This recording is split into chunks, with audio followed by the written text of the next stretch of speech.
Дорогие друзья, я хотел бы пожелать всем нам, чтобы у нас было легкое, радостное настроение. Мне хотелось бы, чтобы тучи, которые сгущаются над нами, как можно быстрее развеялись, чтобы восторжествовал разум, так как это у Пушкина. Что смолкнул весенний глаз? Раздайтесь, вакхальные припевы, да здравствуют нежные девы и юные жены, любившие нас. Полнее стакан наливайте, в густое вино на звонкое дно заветные кольца бросайте.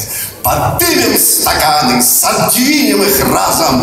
Да здравствуют музы, да здравствует разум. Ты, солнце святое, гори, как эта лампада мерцает пред ясным восходом зари, так ложная мудрость мерцает и тлеет пред солнцем бессмертным ума. Да здравствует солнце, да скроется тьма.